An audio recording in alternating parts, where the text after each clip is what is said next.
Hi guys, hope everyone is doing well. I haven't done a video for a while. I've been busy packing because we have a move coming up soon. But I'm at the office today and it's pretty quiet, so I thought I'd do a quick video to talk about one of my favorite subjects, bodybuilding and protein, and why it's so important, especially as we get older. So, when you reach the age of 30, if you're not into exercising at all, you're pretty much a couch potato, you can lose 3 to 5% of your muscle every decade, which is pretty significant. By the time you get to be the ripe old age of 70 or 80, you may look like one of those frail old people that you can picture that shuffle their feet when they walk, because they're basically bone on bone. They've lost all their muscle, their ability to be flexible, and you need muscle to do everything, right? Not just for walking, but to get up out of a chair. I was listening to a YouTube video today actually, and they talked about the outcomes after having a fall as you age. If you're an elderly person and you have a fall, that if you weren't able to get yourself out of a chair without assistance prior to having your fall and going in the hospital, the chance of you going home was very slim. And on the other hand, if you were able to help yourself out of the chair unassisted, then you were likely going to have a good recovery and get home again, which I found was interesting. But this all comes down to muscle loss. This is called sarcopenia. So sarcopenia is the muscle loss as you age, and it doesn't have to happen. As long as you're eating sufficient protein and exercising, then you can maintain this muscle. So sarcopenia is a progressive muscle loss that can lead to osteoporosis. The muscle and the bone is connected, right? So with physical activity, you're actually compressing the bones and stimulating the growth and so that they stay strong and avoiding osteoporosis. Sarcopenia can lead to physical disability. As I said, people that have this have trouble walking, have trouble getting themselves up from a seating position. And it can even lead to death, sadly enough. Muscle is so important. We just think about muscle as moving our bone, but it has so many other jobs. Muscle holds on to glucose called glycogen. So muscle is responsible for glycogen storage, and it actually helps to regulate blood sugar in the body. So that, as we all know, that all of us that are doing low carb, we know that we want to keep our blood sugars low. So we really want to avoid sarcopenia. So how do we do that? So at a very minimum level, you want to get moving. So just trying not to be sitting around as much like I'm doing right now, but I did do my workout today. And then at the very next stage, you want to be doing some body weight exercise. So if you're not comfortable using weights, there's lots of body weight exercises you can do: push-ups, pull-ups if you get a pull-up bar, squats, lunges, do a plank, burpees. Those are all good examples of body weight exercises. And then you can also use like soup cans, water jugs, different things around the house to give yourself a little bit more resistance as you get better and better. But I know myself, like, to do 10 full push-ups in good form is very challenging. So I think like just doing push-ups, it'll probably take me a long time before I can get up to like 100. Maybe female push-ups, I think I can do probably 20 to 30 push-ups on my knees. So there's different levels that you can do. If your arms are not strong at all, you can do wall push-ups as well. All right, so launch you can do.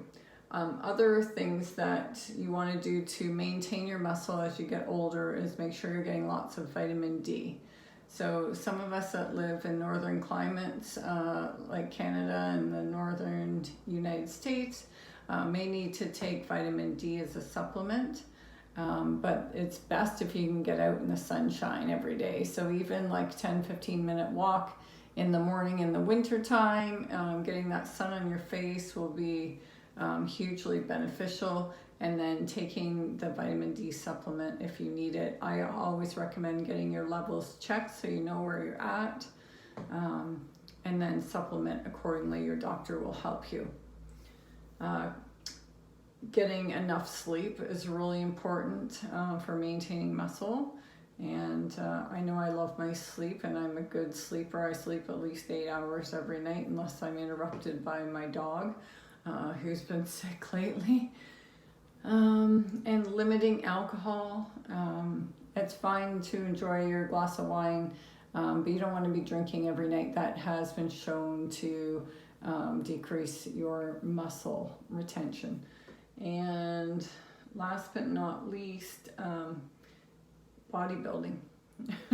So you want to be lifting heavy weights. So at least one time a week for about 15-20 minutes doing bodybuilding workout. And like I said, it can be just your body weight exercises, or you could go to a gym and get a trainer. That would be great if you're just starting out, so that you're lifting correctly, you have proper form, because you don't want to get injured.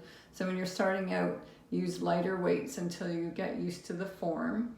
I know myself, I can't do deadlifts anymore. It always seems to tweak my back on me.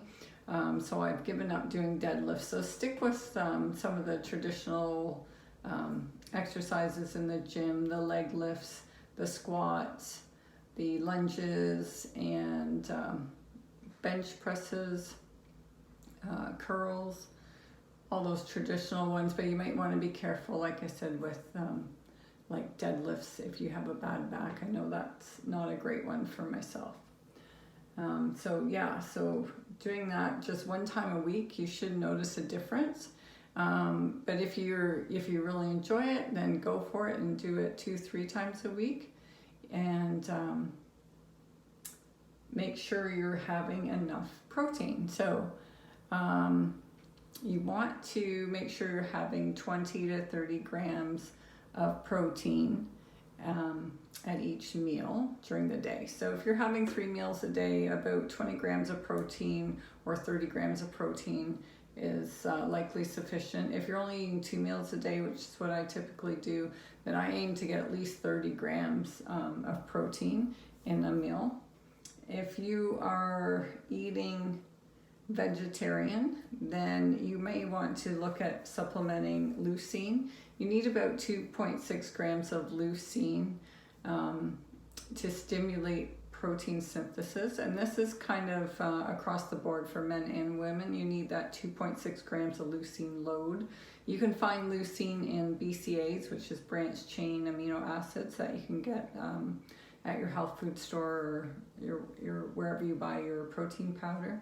So if you're using protein powder, a vegetarian protein powder like pea or hemp, then you're going to want to supplement with this leucine so that you're getting the muscles stimulated. You want to stimulate protein synthesis. Now, if you're eating animal protein like I do, you don't need the extra leucine. Just make sure you're getting 20 to 30 grams of beef, chicken, fish, whatever, eggs, whatever you enjoy.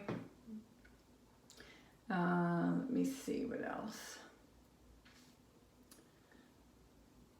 That's about it for protein. Your body will use some amino acids, like recycled amino acids in your body as well for protein synthesis. So you can stimulate protein synthesis just from working out. So you can work out fasted. You don't necessarily have to eat. I believe if you have protein, if you had a protein meal the day before, then it's still in your system and your body will recycle some of its own amino acids to build muscle. But if you're really looking to stimulate muscle and to grow and to get bigger muscles, then you may want to look at eating a meal right after, and even look at carb cycling. I know I'm a low carb advocate, but if you are really working out, you can afford to have some carbohydrates. I'm not totally anti-carb. There's just a lot of carbohydrates that I can't tolerate, but I will have some berries occasionally if I feel like having them. But if you're looking to really build muscle, then you may want to look at adding a few carbohydrates right after your training. And that could be in the form of fruit or whatever you would like. And that's just something you would kind of have to play around with to see how many carbs you can tolerate, especially if you're on the ketogenic diet. You want to see like how many carbohydrates you can tolerate without going out of ketosis. But if you've just done a heavy weight training session, then you can probably tolerate quite a few carbs right afterwards. So yeah, you may want to time this on the weekend so that you can enjoy a few extra carbs, more carbs than you would normally have. So weightlifting is shown to improve your cardiovascular function as well, so your heart and your capillaries, so your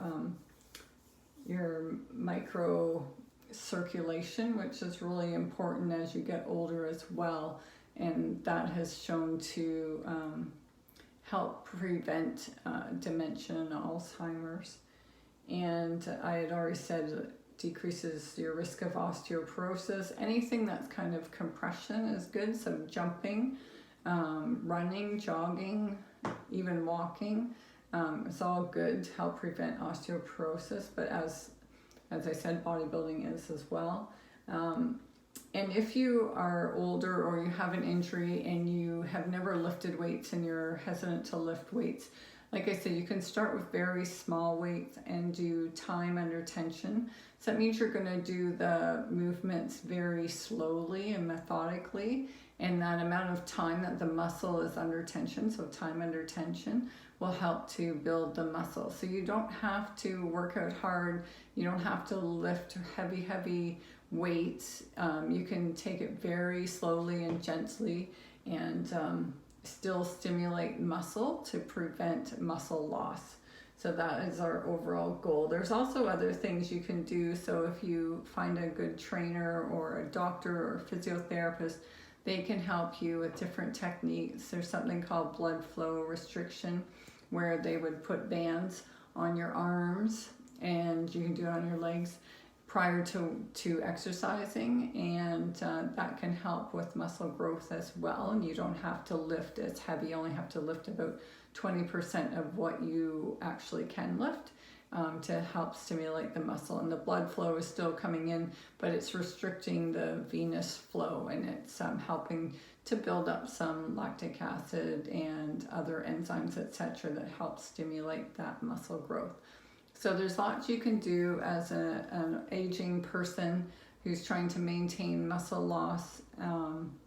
So check out some of my other videos to talk about bodybuilding and exercise, and I hope that was helpful. So have a great day, everybody. I will hopefully do another video soon. Talk to you soon. Bye-bye.